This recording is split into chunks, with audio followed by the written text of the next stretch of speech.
And David, we've got a lot to talk about this week. Salah's been active on social media. Again, there's been a lot of fallout with Trent Alexander-Arnold and his performance in the Manchester United game. And that United game is where we'll start. 2-2 draw. A very disappointing result compared to what was expected, I think. I think most people would have backed a heavy Liverpool win, maybe another 5-0, maybe even another 7-0, more than, United coming and getting something out of that game. But credit to United, they came, they turned up, they were bang up for it more than they have been in other games. Liverpool weren't at the races. It was a really disappointing and underwhelming performance from them, I felt. It's just... it's been overblown. I think it feels like a worse result, and it's being portrayed as a worse result than it actually is. A home draw against Manchester United when Arsenal and Chelsea also draw on the same weekend. But it didn't really feel a lot of the time like a Liverpool-Manchester United game. Certainly from the Liverpool point of view, it felt to me more like, the Liverpool-Southampton game where they just turned up and expected to win. And I suppose therein maybe lied quite a lot of the problem. Yeah, it was a big surprise. The start of the day, it's 14th against a side that's top of the table and absolutely cruising in the title race. And so you kind of think it's going to be a straightforward afternoon. I'm pretty sure I said to you ahead of the game that I thought it was going to be a straightforward game for Liverpool. So just kind of shows you. And to be honest, a lot of my kind of feeling around it as well was that Liverpool wouldn't fall into some of the same traps they did last year in not beating United 3 times. That would obviously...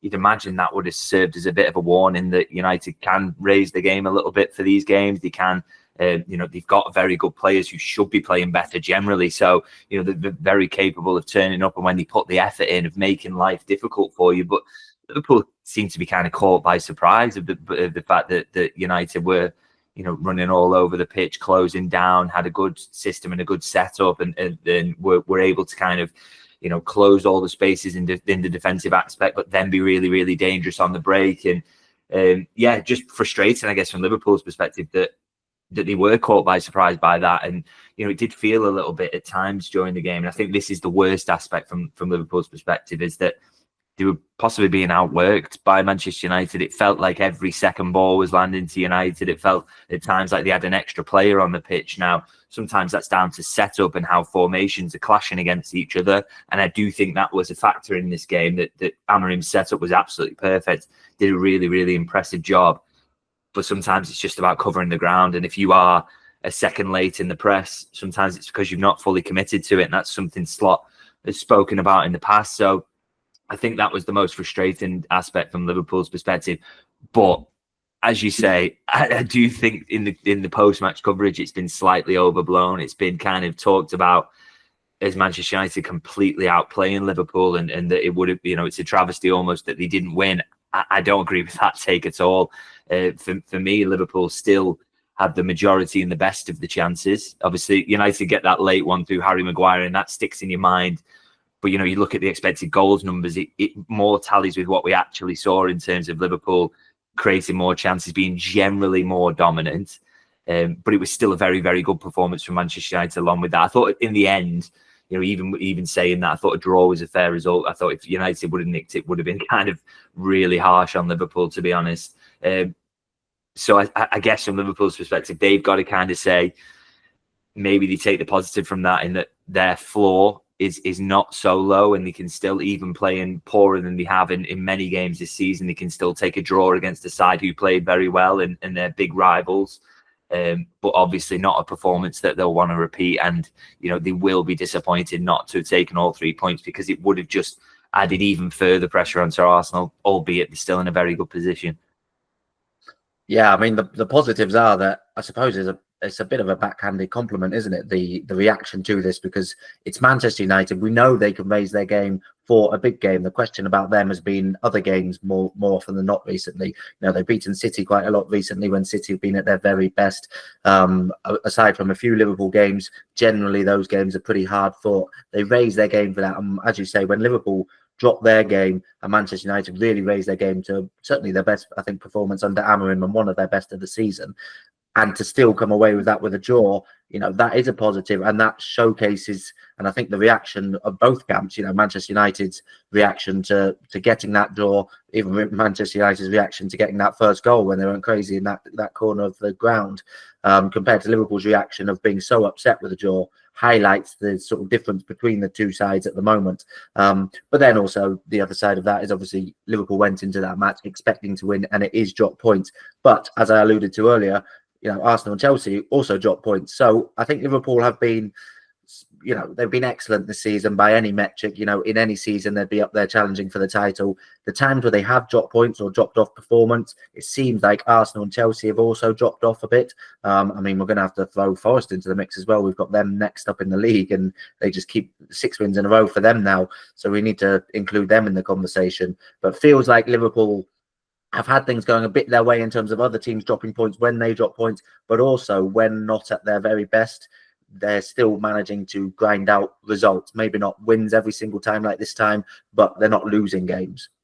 That's it. Very, very difficult to beat. Only one defeat in all competitions this season. So it kind of says a lot about the team. And as I said, it just says a lot about where the floor of this team is, which is, I think an important thing in terms of raising that and making sure that even when you're not at your best, you're still at a level where you can get a result against a side who are playing really well and putting absolutely everything into it. And I think you're spot on really about the reaction of the two teams. Did feel kind of telling, felt like at the end that the United kind of at the away end were kind of celebrating, a great result for them, and Liverpool's players were kind of sloping off with the shoulders drooping. But the reality is that that is only a point for United and a point for Liverpool. And as I say, probably could have been and should have been more for Liverpool, really. And it just reminded me so much of the fact that, a few years back when Liverpool would get the odd decent results against Manchester United, and you would think, this is fantastic, this is great. And then Manchester United would inevitably go on and win the title, and Liverpool wouldn't get very much at all. So it did feel a little bit like that, and just a reminder as well that your rivals, if they put everything into these kind of games, can make them more even. They can level things up, and United did a brilliant job of that. But I also don't think Liverpool should take it as too big a blow or too big of a commentary on where they are up to at the moment. It's just kind of one of those games, and if they move on now and get back on a winning run, then I already think there's very little doubt that they will go on and win the league. I just think.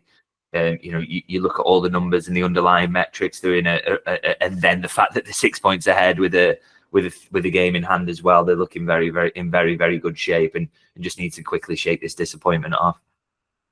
Yeah, I must say, when that ball fell to Maguire, I had flashbacks of O'Shea and Ferdinand and those centre backs popping up and scoring winners for United in the last minute. But thankfully that didn't happen. But it's also, I think, a good sort of warning shot that, we are 6 points clear with a game in hand. Unbelievable position to be in. Every other team would bite your hand off to be in that position. But, you're not out of sight just yet. It only takes a bad spell of 3 or so games for that playing field to be levelled. And if Maguire does score that, then that's one of those games that your rivals have made ground on. So, without too much damage being done, it is a warning sign, isn't it? These types of performances and even these types of results.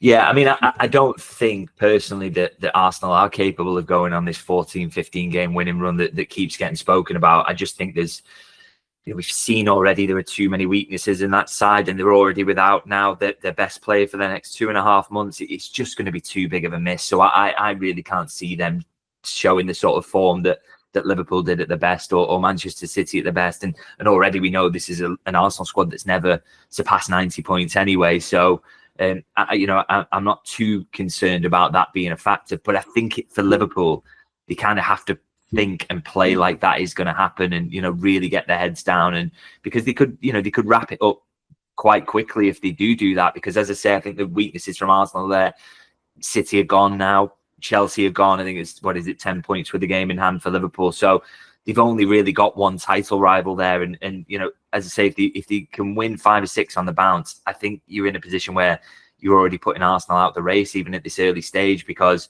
they've not even won 4 Premier League games on the bounce this season. So that's got to be the aim for Liverpool now. Is you can.